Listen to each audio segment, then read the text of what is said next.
सकाळच्या धुक्यात हरवलेला हा डोंगर काहीतरी सांगत उभा होता. हवा घरात थंड होती, पण मनात एक उष्णता होती, ती म्हणजे इतिहासाची. या शांततेच्या मागे दडलेला आहे असंख्य लढायांचा आवाज, अजिंक्य स्वप्नांची झुंज आणि एका साम्राज्याचा जन्म.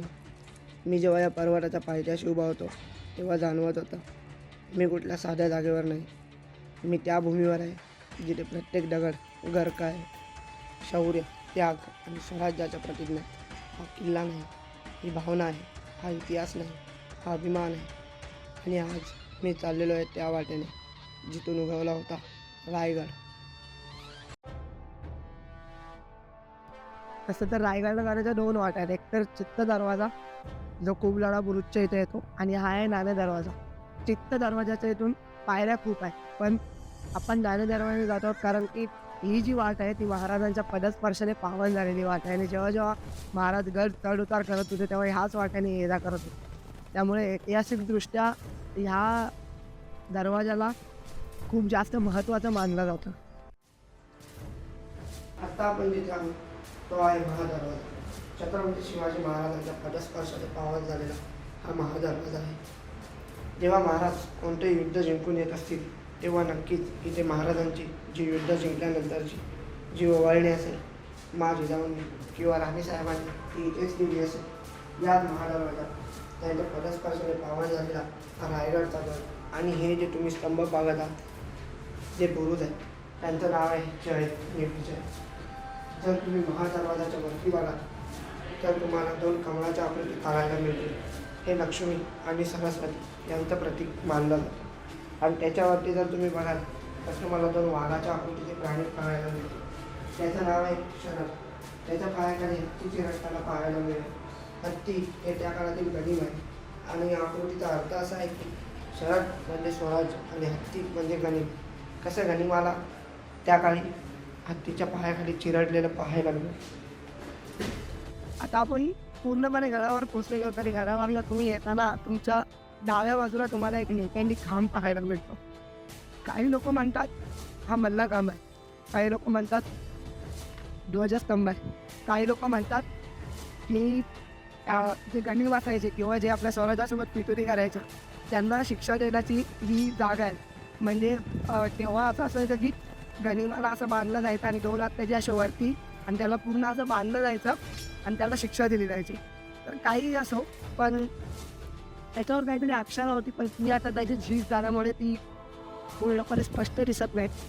काही असो, पण त्याची झीज पूर्णपणे झालेली आहे. तर दिल्लीच्या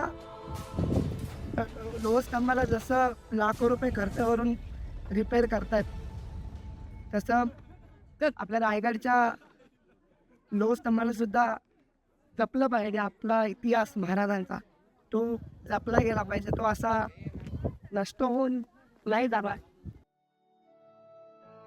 तर आता आपण जिथे आहोत ना, ती आहे आई शिरकाई देवी. तर जेव्हा महाराजांनी रायगड जिंकला, त्या काळात रायरी नाव होतं रायगडाचा. तर जेव्हा महाराजांनी रायगड जिंकला त्याच्या आधी त्या गडावर शेतक्यांचं राज्य होतं. तर शेतक्यांची कुलदैवत आई शिरकाई देवी या गडावर. आपल्या राजांना कधीच कोणाची मंदिरं तोडली नाही. ही शिरक्यांची कुलदैवत.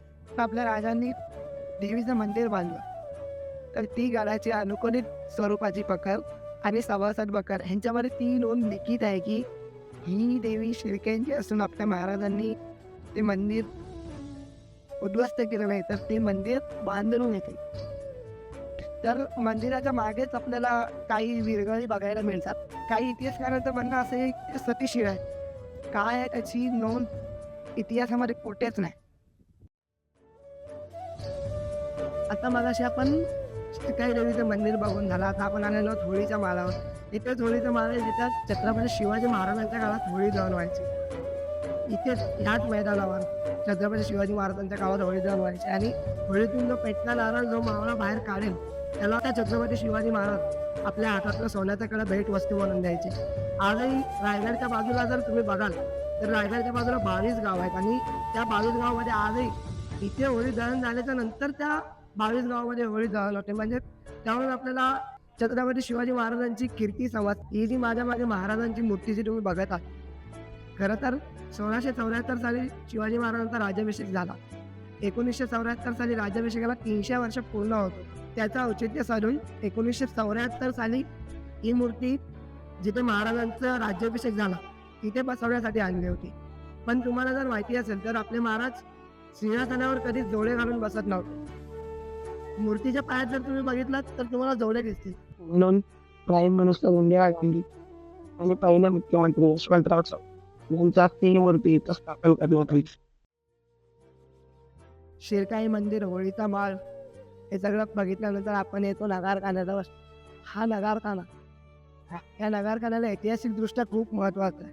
कारण की याच नगारखान्याने महाराजांचा राज्याभिषेक, महाराजांचे न्यायनिवाडे, त्यांचा भरणारा दरबार याची डोळा पाहिला. आणि गडावरील कित्येक वास्तूवर ढासळल्या असल्या तरी नगारखाना आपल्या महाराजांच्या इतिहासाची साक्ष देत आज ठाम गडावर उभा आहे. या नगारखान्याला जर तुम्ही कधी भेट दिली तर तिथे नतमस्तक व्हायला विसरू नका. या नगारखान्याचं बांधकाम हिरोनी दलकरांनी असं केलं की याच्या कोणत्याही कानाकोपऱ्यामध्ये जर तुम्ही बोललात तरी अगदी सिंहासनापर्यंत तो आवाज जातो. जरी तुम्ही खुसफुस जरी केलीस तरी तो आवाज स्पष्टपणे महाराजांच्या काळापर्यंत पोहोचेल.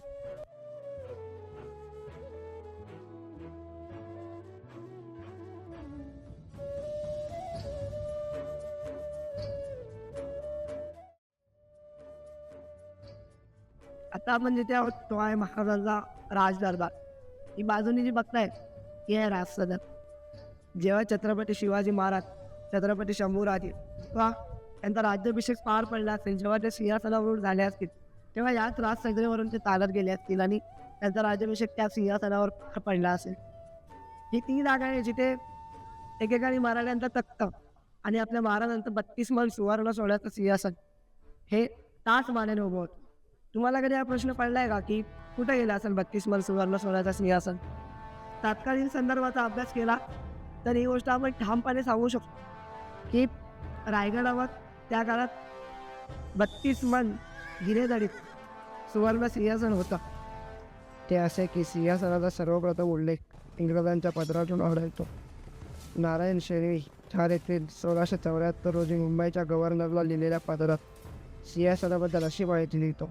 नव्या वर्षाआरंभी स्वतःला राज्याभिषेक करून घेण्याच्या इराद्यानं सोने व हिरे यांचे भव्य सिंहासन शिवाजी बनवित आहे. या समारंभाकरिता असंख्य ब्राह्मणांना बोलावून दान धर्म करणार आहे. पण हा राज्याभिषेक कोण करणार आहे हे माहीत नाही. आत्ता जी मेघडामरी तुम्हाला दिसत आहे त्याच्या खाली जर तुम्ही दगड बघितला तर तो काळवंडलेल्या अवस्थेत दिसेल. यावरची ही गोष्ट नक्की की सिंहासन फोडताना ते विचारावं असतं.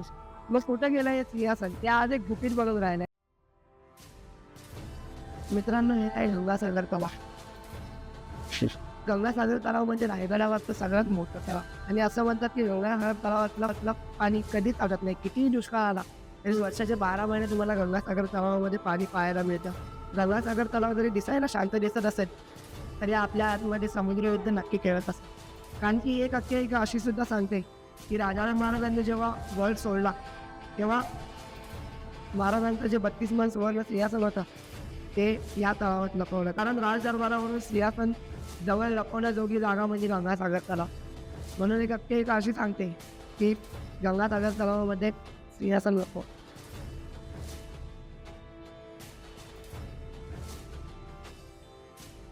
तर हे जे मागे तुम्हाला दिसत आहेत 2 विजयस्तंभ, ज्याला की मनोरे सुद्धा म्हणतात. आजच्या काळात आपण बघितलं तर आपल्याला घरी बसल्या न्यूज चॅनलवर सगळ्या बातम्या दिसतात, जसं की इकडे काय झालं तिकडे काय झालं. तर त्या काळात न्यूज चॅनल लावते. छत्रपती शिवाजी महाराजांनी जर कोणता किल्ला जिंकला किंवा स्वराज्यात आणला तर याच्यावर भगवा ध्वज उभारला जायचा, जेणेकरून रयतेला समजायचं की महाराजांनी नवीन किल्ला स्वराज्यात आणला. आत्ता आपण जिथे आहोत तो आहे छत्रपती शिवाजी महाराजांचा प्रशस्त राहता राजवाडा, जो की त्या भिंतीपासून ह्या दरवाजापर्यंत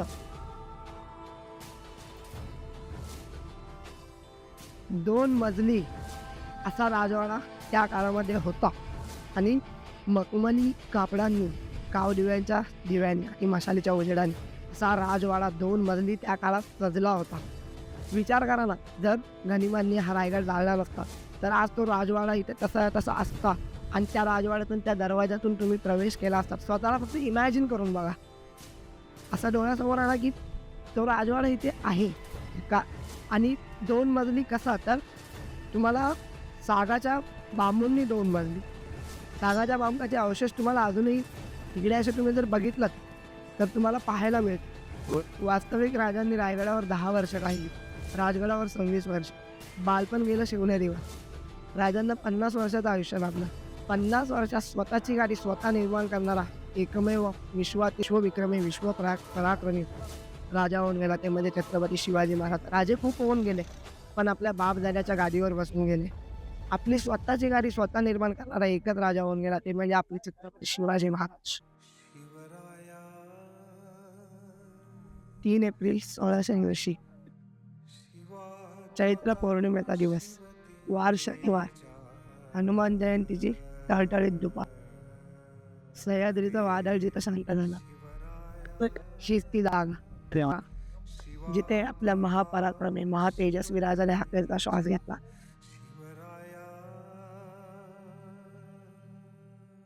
औरंगजेबाच्या दरबारातून मला शोभण्या इतकी जागा दिली नाही, म्हणून दरबार सोडणारा माझा राजा, अफजल खानाचा पोटला काढणारा माझा राजा, यमाच्या फासापासून नाही वाचू शकला. आजही या चौथाला स्वतःला कोसत असेल, कारण की जो दिवस बघायचा नव्हता तो या स्वराज्याच्या माती पडला. तो दिवस साधा नव्हता, कारण अखंड रयतेचं कल्याण करणारा माझा राजा अनंतात विलीन झाला होता. आजही तुम्ही या चौताराला जर कान लावलात आणि ऐकलं तर आजही जगदंबाचे स्वर तुमच्या कानी पडते. फक्त ते ऐकण्याची दुर्दृष्टी आणि तेवढी ताकद तुम्ही ठेवली पाहिजे. तेव्हा महाराज अखेरचा क्षण जगत असतील. तेव्हा महाराजांनी सगळ्या मावळ्यांना बोलवलं असेल, सांगितलं असेल, काशीचा विश्वेश्वर सोडवा, सप्तसिंधू सप्त नद्या मोकळ्या करा, स्वराज्य राखा. आणि असं बोलून प्रत्येक मावळ्याला महाराजांनी राजवाड्याच्या बाहेर काढलं असेल. काय असेल ना तो दिवस. तिथून पुढं आलं की शिवकालीन बाजारपेठ पाहायला मिळते. बाजारपेठ जवळजवळ 800 फूट लांब, 40 फूट रुंद, डाव्या बाजूला 22, उजव्या बाजूला 22 असे 44 दुकानं खूप चांगल्या अवस्थेत पाहायला मिळतात. आता तुम्ही म्हणाल दुकानं इतकं उंच का, तर त्या काळातील माणसं घोड्यावर बसून बाजार करत असे, त्यामुळे घोड्याच्या उंचीचे दुकानं आपल्याला पाहायला मिळतात. पण तसेच काही इतिहासकारांचं म्हणणं असंही आहे की ही बाजारपेठ नाही, कारण गडावर इतकी लोकवस्ती नसू शकते, तर एवढ्या मोठ्या बाजाराची काय गरज, असंही काही इतिहासकारांचं मत आहे. आता आपण जिथे आहोत ते जगदीश्वराचं मंदिर. आता आपण टोकाच्या इकडून जगदीश्वराच्या मंदिरात आलो. तर जगदीश्वराच्या मंदिराच्या इथे कवी कळसाचा सुद्धा इतिहास आहे. कवी कळस सुद्धा महाराजांना इथेच भेटले. जगदीश्वराच्या मंदिरात जाताना आपल्याला जुन्या वस्तूंचे अवशेष पाहायला मिळते. मंदिराचा आकार जर लांबून बघितला तर एखाद्या मशिदीसारखा दिसत. याचं कारण असं की शत्रूने जर गडावर आक्रमण केलं तर मंदिराला मस्जिद समजत व ते नष्ट करणार ते. मंदिराच्या चारही बाजूस आपल्याला तटबंदी पाहायला मिळते.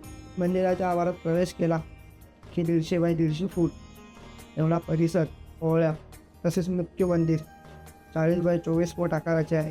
त्याची उंची अंदाजे 20-25 फूट एवढी आहे. मंदिराच्या आवारात खूप सुंदर सुबक नंदीची मूर्ती आहे.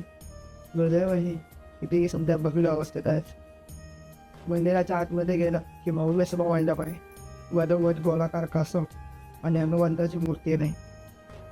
मंदिराच्या गाभाऱ्यात शिवलिंग आहे, पण हे मूळ शिवलिंग नाही. त्रिविक्रमपूर नावाचं एक गाव आहे. तिथून एक 13-14 वर्षाचा मुलगा म्हणजेच कवी कळस, तर त्यांना समजतं की दर कोकणामध्ये एक असा राजा आहे जो कलेचा आदर करतो.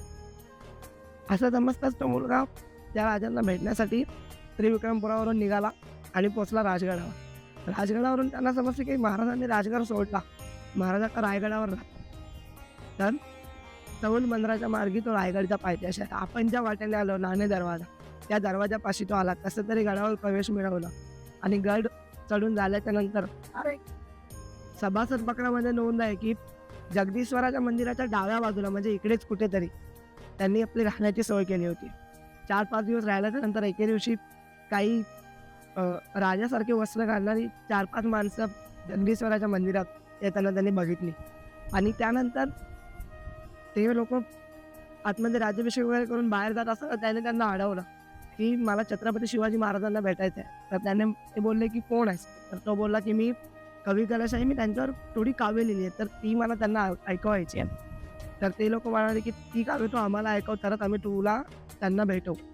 तर तो मुलगा म्हणाला की नाही, मी ज्यांच्यासाठी काव्य लिहिलं मी त्यांनाच ऐकवलं. तर ते लोक बोलले की जर तू आम्हाला काव्य ऐकवलं नाहीस तर आम्ही तुला गड उतार करू. असं म्हणतात 13-14 वर्षाच्या मुलाने त्यांना काव्य ऐकवलं.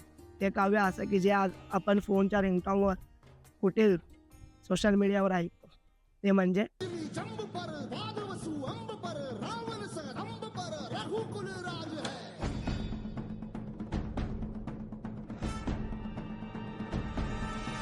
पौन बारी बाह पर संबुरती नाह पर जो सहस बाह पर राम द्विजराज है।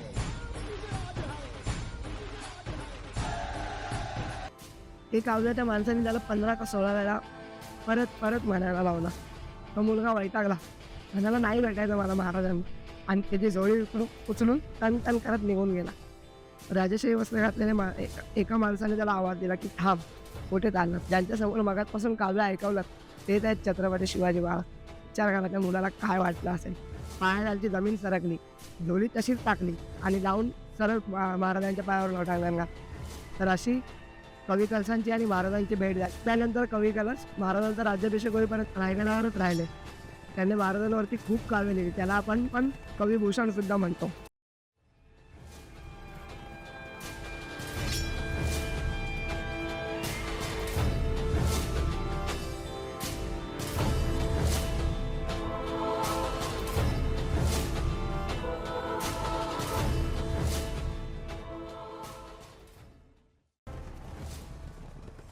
जगदीश्वराचं दर्शन घेऊन आल्याच्या नंतर आपल्याला छत्रपती शिवाजी महाराजांची समाधी पाहायला मिळते. छत्रपती शिवाजी महाराज समाधीच्या खाली जो अवतार आहे तो अष्टकोनी आहे. अष्टकोनी म्हणजे ज्याला 8 कोण असतात त्याला अष्टकोनी म्हणतात. हा खालचा जो अवतार आहे तो मूळ त्या काळचाच अवतार आहे. त्यानंतर रायगड मोगलांच्या ताब्यात गेला. तो पेशव्यांनी जिंकून पुन्हा स्वराज्यात आणलं. मुघल व पेशवे यांच्या काळात महाराजांच्या समाधीकडे दुर्लक्ष, त्यामुळे बरेच वर्ष महाराजांची समाधी पडक्यावर. सन 1818ला इंग्रजांनी रायगडावर जाण्यास तब्बल 100 वर्ष मराठ्यांचे तख्त ओस पडले होते. 1870 साली क्रांतीसूर्य ज्योतिराव फुले यांनी बंद केलेल्या रायगडच्या वाचा शोधून काढल्या आणि ते गडावर गेले. तिथे त्यांनी महाराजांची भिंग अवस्थेत असलेली समाधी शोधून काढली. समाधीचं स्थान स्वच्छ करून त्यांनी हे महत्त्वाचं स्थान जगाच्या पुनर्प्रकाशात आणलं. 1870 पासून बराच काळ चाललेली ही मेहनत 1927 साली थांबली. मूळ अवताराची पूजा करण्यात आली. 7-8 फूट खोलवर खोदल्यानंतर तिथल्या गवंड्यानं एका दगडी पेटीमध्ये छत्रपती शिवाजी महाराजांचा अस्थिरक्षा सापडली. तिथे काम करणाऱ्या लोकांना संपूर्ण रायगडाचं कल्याण करणाऱ्या राजाचा अस्थी मिळाला होता. त्यांनी तेवढ्या अस्थी आपल्याकडे काढून घेतला. नंतर कोल्हापूरच्या राजवाड्यात त्यातील काही अंश पाठवण्यात आला. यावर कोल्हापूरच्या छत्रपतींनी दिलेलं पत्र आजही आपल्याकडे उपलब्ध आहे. त्यानंतर मूळ अष्टकोनी चौताराच्यावर अजून एक अष्टकोनी चौतारा बांधण्यात आला.